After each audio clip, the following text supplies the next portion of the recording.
सामान्य लगता है, लेकिन जैसे ही रात होती है वहाँ कुछ अजीब होने लगता है।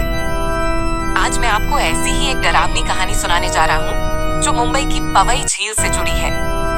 इस झील के बारे में कहा जाता है कि यहाँ रात के अंधेरे में कुछ ऐसा होता है जिसे देखने की हिम्मत हर किसी में नहीं होती। क्या आप तैयार हैं? क्या आपने कभी किसी जगह पर खड़े होकर महसूस किया है कि कोई आपको देख रहा है?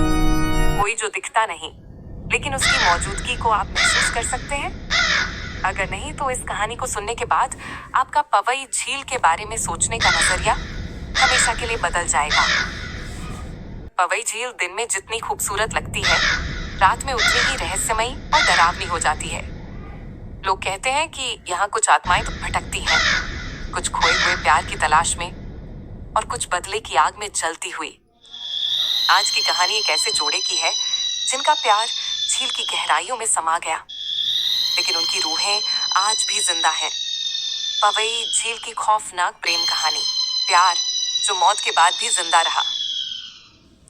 मुंबई की पवई झील सिर्फ अपनी खूबसूरती के लिए नहीं, बल्कि कुछ रहस्यमयी घटनाओं के लिए भी जानी जाती है। कहा जाता है कि यहाँ रात के समय एक जोड़े की परछाइयां देखी जाती हैं।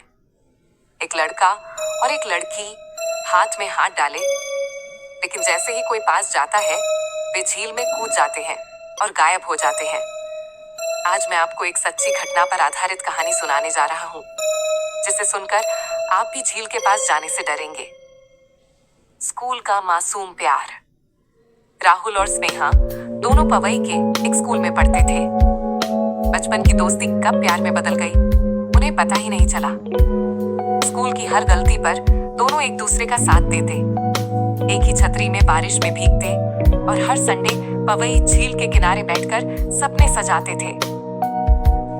राहुल अक्सर स्नेहा से कहता, एक दिन हम शादी करेंगे और इसी झील के पास अपना घर बनाएंगे।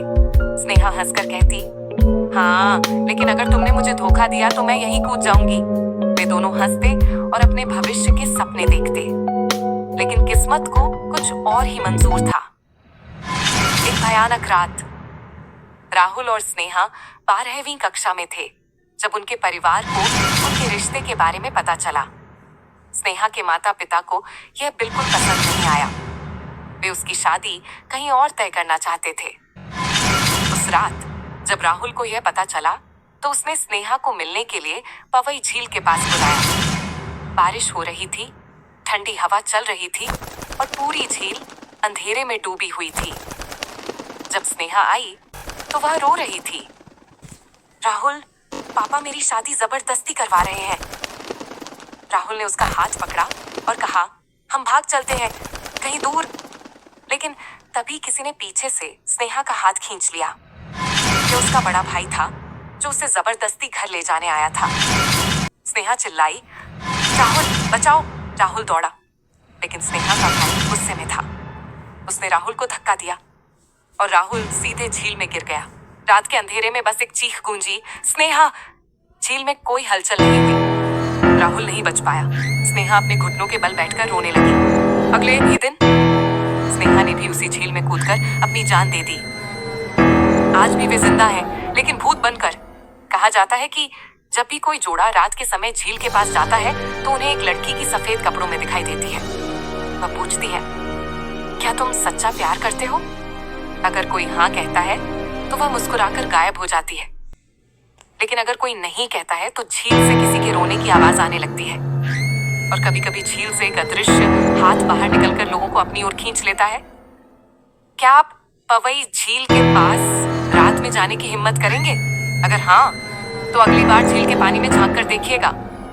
शायद आपको पानी में दो परछाइयां नजर आए, एक लड़के की और एक लड़की की, जो आज भी अपने अधूरे प्यार को जिंदा रखे हुए हैं।